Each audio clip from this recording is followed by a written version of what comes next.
Church's presiding bishop and moderator, Reverend Elder Nancy Wilson. Unitarian Universalist Association President, Reverend Peter Morales. President of the Board of Rabbis of Southern California, Rabbi Denise Sager. Cambridge Welcoming Ministries of the United Methodist Church, Reverend Dr. Tiffany Steinhardt, excuse me.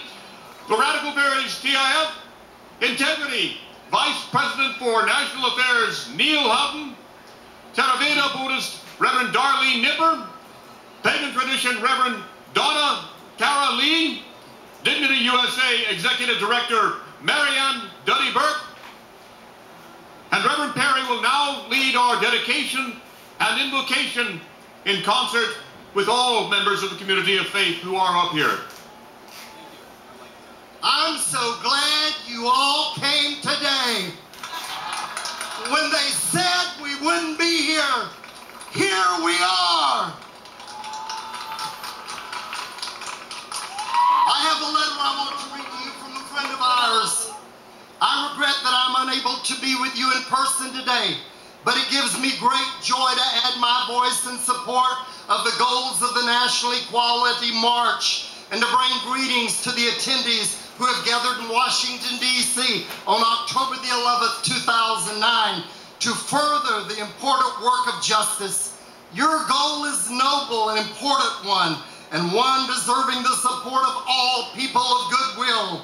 Equal protection for gays, lesbians, transgender people in all matters governed by civil laws in 50 states.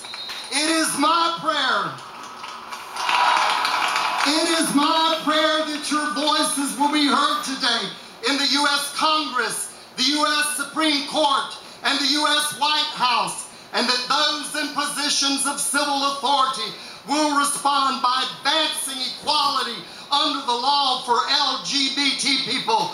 This must be the duty of every democracy. Finally, I would remind you that the vital work of the National Equality March does not end at today's events. That is rather a beginning. I encourage each of you to return to your cities and towns and villages with a renewed commitment to work for justice and equality among your friends and on your jobs and in your communities. In that way, you will together transform your nation.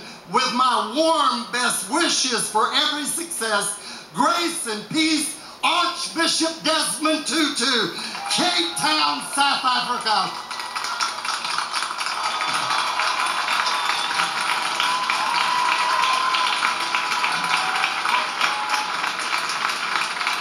And now our invocation is still thousands of our brothers and sisters are still marching to come here.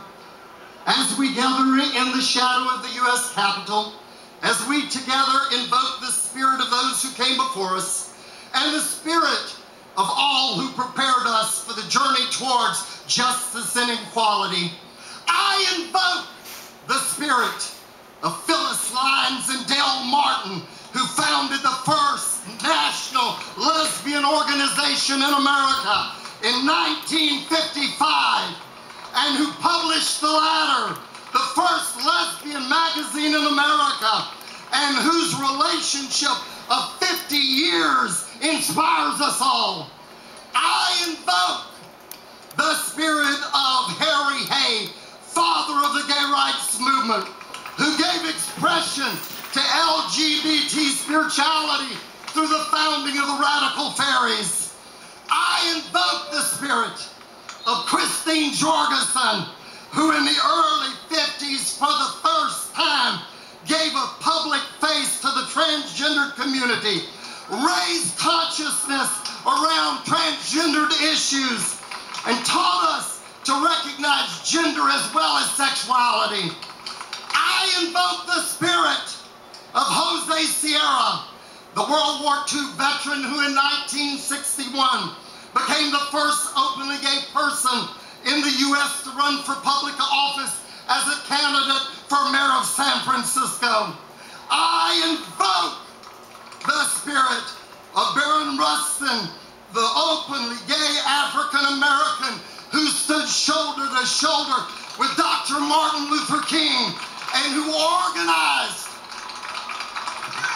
the 1963 March on Washington, providing a platform for Reverend King to proclaim, I have a dream today. I invoke the spirit of Barbara Giddings and Frank Cavendy, who took the cause of justice public in 1965 by demonstrating for LGBT equality at the White House.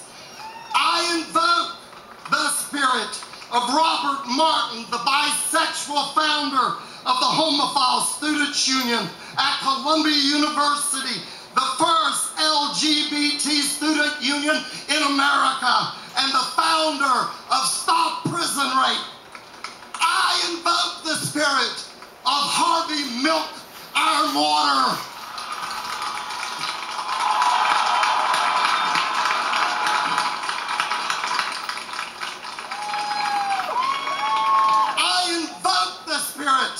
Of a new generation of young activists whose energy and passion advance the cause of LGBT equality and justice.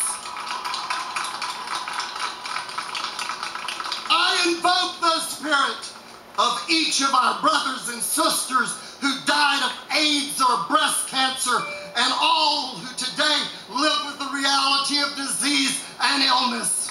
I invoke the spirit of each of our brothers and sisters who died too soon at the hands of anti-LGBT violence, and all those lives that were touched by anti-LGBT hate crimes. I invoke the spirit of every gay father who through adoption and foster care has provided love and nourishment to a child in need. And I invoke the spirit of every lesbian mom who has lost a child to society's ignorance and prejudice.